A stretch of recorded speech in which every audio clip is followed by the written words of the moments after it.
Yo yo yo, salut les turfeuses, salut les turfeurs, bienvenue pour un nouveau pronostic de Benoît Requin. Ok, place au pronostic du quintet du jeudi 2 mars, direction Paris-Vincennes pour le prix Émile Alix Courbois, trop attelé, 2700 mètres, 13 partants, réunion 1, course 1, indice de confiance 4 sur 5. Petit retour sur le quintet du mercredi 1er mars. Dans mon pronostic, je vous ai donné le couplet gagnant. Et le 10, faut avouer, je l'avais éloigné un petit peu trop. Pour les VIP ce mercredi, encore un ticket quarté dans l'ordre qui est passé. Il a fait 669 € le quarté dans l'ordre. Ça fait plaisir. Félicitations bien sûr aux VIP et bienvenue à ceux qui veulent rejoindre notre équipe VIP. Ok, c'est parti, on commence le pronostic et on commence avec le numéro 1. Billo Jepson. Et on écoute l'entraîneur Vitale Ciotola. Billo Jepson a encore très bien couru dans le prix Jean-René Goujon le mois dernier. Le rallongement de la distance ne va pas le déranger. Il a usé un peu de pied, alors il aura de la résine derrière. David Thomas étant sous le coup d'une mise à pied, j'ai fait appel à Alexandre Abrivard. Il y a de bons chevaux comme Gaspard de Brion et Goéland Dauphin, mais sa place est dans le quintet. Eh bien, ce numéro 1 me plaît beaucoup, il fait partie de mes préférés, je l'ai gardé très haut en 3e position. Ce numéro 1, Daesani. C'est ça. On passe au numéro 2, Divine Monceau. Et on écoute Charlie Mottier. Divine Monceau n'a pas démérité dernièrement à Cannes-sur-Mer où elle s'attaquait à forte partie. Elle découvre désormais des tâches compliquées. Jeudi, elle se présente principalement pour se maintenir en condition en attendant un engagement plus favorable sur la Côte d'Azur. Face à une telle opposition, elle aura du mal à terminer dans le quintet. Ah, elle aura du mal, Miskina. La pauvre. Miskina, ça veut dire la pauvre. Pour ceux qui sont là, c'est quoi Miskina, ça veut dire la pauvre. Après, le pauvre, c'est Miskin, tu vois. Donc, féminin, tu rajoutes un A. Miskina, miskin, tu vois. Miskina, miskin, miskina, miskin. Voilà. Miskina, c'est la fille. Miskin, c'est le garçon. Voilà, bref. Alors, ce numéro 2, moi, je ne l'ai pas retenu, je l'ai écarté. Ce numéro 2, quelques. On passe au numéro 3, Ingo, et on écoute Christopher Eriksson. Ingo a bénéficié d'un bon parcours, mais je m'attendais à mieux la dernière fois. Il a fait un bon voyage, j'avais travaillé légèrement, il avait sans doute besoin de cette vraie course. Depuis à Grosbois, il paraît très bien, il a travaillé plus durement, il doit courir en amélioration sur sa dernière sortie, il va essayer de se placer, même si l'opposition est forte. Eh bien, en revanche, moi, ce numéro 3, je ne l'ai pas retenu. C'est un regret. C'est mon deuxième cheval de complément en cas de non partant. Méfiance. Ce numéro 2, Idomenoko Kai. Non, c'est le numéro 3, pardon. C'est le numéro 3, Idomenoko Kai. Ah oui, le 3. On enchaîne avec le numéro 4, Al Capone Steka. Et on n'aura pas les commentaires de l'entraîneur qui est, alors, il est tout seul sur son bateau. Fabrice Soulois. Au calme. Fabrice Soulois, il s'éclate tout seul, lui. Ah, il a besoin de personne. Il est tout seul. Il a pris une barque en plus. Juste une petite barque. Bref, ce numéro 4, je l'ai retenu en bout de combinaison. Ce numéro 4, Nanaï. On enchaîne avec le numéro 5, Vincero Gare. On écoute Pietro Gubellini. Vincero Gare évolue en grande forme. Dernièrement, à Milan, il a subi le déroulement de course. L'engagement est intéressant. Ainsi, il fait son retour à Vincennes. L'opposition est de taille avec quelques clients sérieux. Pour la victoire, cela me paraît difficile, mais il est capable d'accrocher une petite place. Eh bien, moi, ce numéro 5, je ne l'ai pas retenu. Il est... Voilà, il est... Comment dirais-je, sur une liste champ réduit, on va dire, entre le cassage et le champ réduit.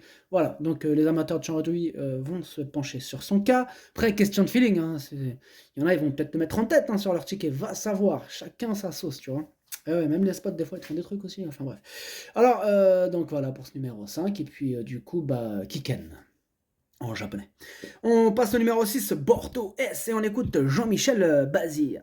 Bordeaux S évoluera ferré pour cet engagement, aussi dans cette configuration, il lui sera très difficile de se mettre en évidence. Il est préférable de le revoir, ici ses ici ses chances sont vraiment minimes. Moi ce que j'aime bien avec Jean-Michel Bazir, c'est quand il dit on peut l'écarter, c'est pas être met une feinte, après tu vois il arrive dans le quintet son cheval, tu vois, comme certains. C'est pour ça qu'il y en a certains, ils se retrouvent, c'est comme ça qu'ils se retrouvent en fait sur ma liste rouge. T'as capté? Voilà. Donc Jean-Michel Bazir, je touche du bois, mais je ne l'ai jamais mis sur ma liste rouge parce qu'à chaque fois, il fait pas le mytho. Quand il dit quelque chose, voilà. Il y en a beaucoup, ils le critiquent, disqualification, je sais pas quoi, mais moi je m'en fous de ça. Moi, ce qui compte, tu vois, c'est C'est pas un menteur ou c'est un menteur, tu vois, deux catégories. Est-ce qu'il ment? Est-ce qu'il ment pas? Lui, il ment pas en tout cas, tu vois. Voilà, bref. Ce numéro 6, je l'ai écarté. Ce numéro 6, Quaqueux. On passe au numéro 7, Gaspard Debrion. On écoute Mathieu Abrivard. Gaspard Debrion a remis les pendules à l'heure dernièrement en bénéficiant d'un bon parcours. J'ai pu le placer dans le sillage du favori Oracle Chill et il a bien sprinté pour dominer son rival. Il n'est pas fatigué en cette fin de meeting et l'engagement est favorable. Il va tenter de terminer son hiver en beauté. Goéland de Fort sera notre principal rival. Eh bien, ce numéro 7, c'est tout simplement mon préféré. Je l'ai installé en tête. Ce numéro 7, Okiniri. On enchaîne avec le numéro 8, El Greco Bello. Et on écoute Madame Anne-Françoise Donati à Marcillac. El Greco Bello a eu un très bon comportement dans le prix de Munich. Il aurait pu conserver la 4e place s'il n'avait été gêné dans le tournant final par un rival qui se couchait sur lui. C'est embêtant ça. S'il commence à se coucher sur les rivaux. Bref, il retrouve un parcours de tenue. Les 2700 mètres seront mieux que les 2850 mètres, même s'il est meilleur sur les profils plats ou 2100 mètres à Vincennes, il peut se placer. Ce numéro 8, c'est lui mon gros regret, c'est mon cheval de complément en cas de non-partant. Attention, possible cassage en vue. Ce numéro 8, Kokai. On enchaîne avec le numéro 9, Fakir de Mahé. On écoute Mathieu Mottier. Fakir de Mahé a montré qu'il avait besoin d'un peu de repos, il a bénéficié d'un break et paraît nettement mieux. C'est un bon engagement, hein, fermé. Maintenant, il y a de l'opposition. Pour la victoire, ce sera peut-être un peu difficile, mais il a sa place à l'arrivée. Eh bien, moi, ce numéro 9, je l'ai retenu, mais plutôt en bout de combinaison. Ce numéro 9, Dokei. On enchaîne avec le numéro 10, DS Noir, et on écoute Pierre-Yves Verba. DS Noire a profité d'un déroulement de course favorable dernièrement pour renouer avec les bonnes performances. Elle n'a été devancée que par de bons chevaux. Auparavant, elle n'avait pas été toujours très chanceuse. Elle est restée en forme et l'engagement est favorable. Elle devra une fois de plus bénéficier d'un bon parcours pour terminer dans le quintet. C'est peut-être sa dernière course.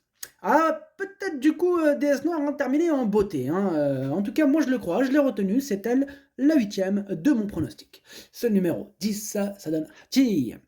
On passe au numéro 11, Gamay de Liton, et on écoute Hugues Lévesque. Gamay de Liton a pu bénéficier d'un bon déroulement de course dans le prix Jean-René Goujon. Il a juste un peu tardé à pouvoir s'exprimer. Toujours est-il qu'il courait de première. Volontairement, on a évité une course à rendement de distance. Je lui ai donné du temps, courant à bon escient. Je regrette de ne pouvoir lui associer Eric Raffin. Il y a de l'opposition, mais il a sa chance. Eh bien, moi ce numéro 11, il me plaît bien, mais vraiment bien. Je l'ai gardé assez haut, en 4e position. Ce numéro 11, Yomi. On passe au numéro 12, Falco d'Avarache. On écoute de Jean-Michel Baudouin. Falco d'Avarache découvre un très bel engagement au plafond des gains et sera déféré cette fois. Il affronte Goéland de Fort et d'autres. Aussi, la partie ne sera pas forcément aisée. Avec un déroulement favorable, il apparaît tout de même compétitif. Sa place est à l'arrivée. Oui, voyons, tout à fait. Tout à fait, monsieur Baudouin. Sa place est à l'arrivée. Enfin bref, moi ce numéro 12, il me plaît bien aussi. Je l'ai gardé en 1, 2, 3, 4, en 5e position. Ouais, je l'ai mis en 5e position, ce numéro 12. Ce numéro 12, Doi. Et on termine avec le numéro 13, Goéland de Fort. Et on écoute Christian Bijon. Goéland de Fort a très bien couru en dernier lieu et n'a été devancé que par l'excellent Go On By, après avoir dû entamer son effort dans la montée. Dans la foulée, il bénéficie d'un engagement idéal au plafond des gains, mais il y a 2 ou 3 sérieux clients. Il a encore une belle carte à jouer et peut terminer sur le podium. Ce numéro 13 fait partie de mes préférés, bien sûr. Ça va jouer en général entre le 7 et le 13, sauf faute ou incident de parcours, ça peut arriver. En tout cas, voilà, je l'ai gardé très haut en 2e position. Ce numéro 13, Watashi no Nibame no Okiniri. Le pronostic, ça donne 7, 13, As, 11, 12, 9, 4. Merci d'avoir suivi cette vidéo. N'hésitez pas à mettre un pouce bleu si la vidéo vous a plu. Vous aidez ainsi grandement la chaîne. Pour accéder à tous mes tickets pour la course du Quintet, rendez-vous directement en description de la vidéo. À jouer avec modération. Bonne chance. Chopez-le-moi. Ciao.